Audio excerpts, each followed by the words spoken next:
আরেকজন প্রশ্ন করেছেন যে লন্ড্রি থেকে যে ড্রাই ওয়াশ করার পর মাধ্যমে কাপড় পবিত্র হবে কিনা। অনেক সময় লন্ড্রিতে যে জামা কাপড় দেওয়া হয়ে থাকে, এই ড্রাই ওয়াশ করলে সেটা কাপড়টা দিয়ে সালাত আদায় করা বা পবিত্র কিনা, মৌলিকভাবে কি বলবেন? এটা আসলে লন্ড্রিতে যারা কাজ করে তাদের বিষয়টা একটু তাহাকিক করা দরকার, একটু গবেষণা করা দরকার যে তারা আসলে এখানে পবিত্রতার দিকটা তারা মাথায় রাখে কিনা।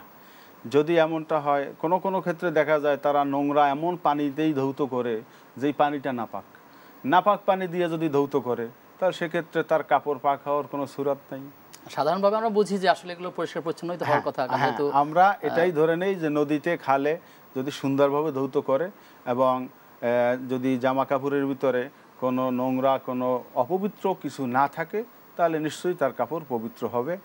আর যদি এ ধরনের কোনো কিছু থাকে, এটা তো আমরা আসলে আর আমি মনে করি সব লন্ড্রির যারা থাকে, অর্থাৎ মানে যারা করে সবার হয়তো হাকিকত একরকম নাও হতে পারে। কেউ বা নোংরা পানিতে ধৌত করে, আর কেউ বা হয়তো নদীতে খালে ধৌত করে। অতএব যদি ভালো পানিতে সুন্দর মতো ধৌত করে তারটা পবিত্র হবে, আর যদি কোনো রকমের অপবিত্রতা লেগে থাকে তাহলে তারটা পবিত্র সাধারণত হওয়ার কথা না।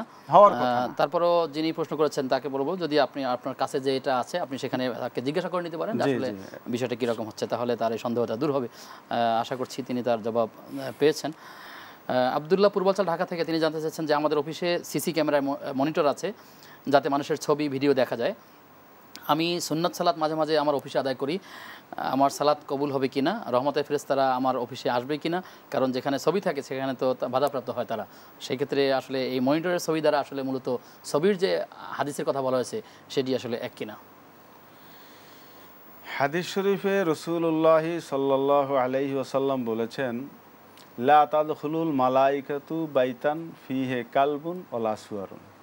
যেই ঘরের ভিতরে কুকুর থাকে কিংবা ছবি থাকে, সুয়ার থাকে, সুরাতের জমা হলো সুয়ার, যদি থাকে তাহলে সেই ঘরে রহমতের ফেরেশতা প্রবেশ করে না।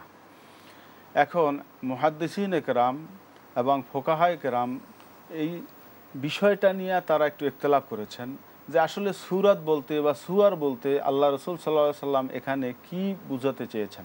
মুহাদ্দিসিন একরাম ফোকাহায়ে কেরাম সে ইখতিলাফ করেছেন। সেই ইখতিলাফের মোলাখাস বা জিস্ট কথা হচ্ছে, আসলে অধিকাংশ ওলামা ইকরামেরই বক্তব্য হচ্ছে এটা দ্বারা মূর্তি মুরাত, অর্থাৎ প্রতিমা যাদেরকে তারা পূজা করত, অর্থাৎ মক্কার মুশরিকিনরা যারা যেগুলি পূজা করত বা অন্যান্য বিভিন্ন দেশের মুশরিকরা যেটা পূজা করে, ওই পূজার সুরাত বা প্রতিকৃতি প্রতিমা যাই বলি না কেন, ওইগুলি যদি থাকে তাহলে কোনো ছবি ঝুলিয়ে রাখা একবার বাসায়, এই গেল একটা।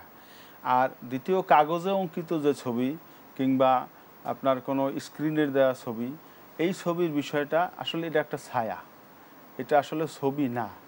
যার কারণে আল্লাহ রসুল সাল্লাল্লাহু সাল্লামের যে হাদিস, ওই হাদিসের আওতা এটা সরাসরি পড়বে না, যদিও তার ভিতরে একটু সন্দেহ থেকে যাবে। আমি ওই ভাইকে অনুরোধ করব তিনি যেন এটাকে এড়িয়ে যদি সম্ভব হয় তাহলে নামাজটা আদায় করেন। জি, অধিকতর তাকওয়ার কাছাকাছি।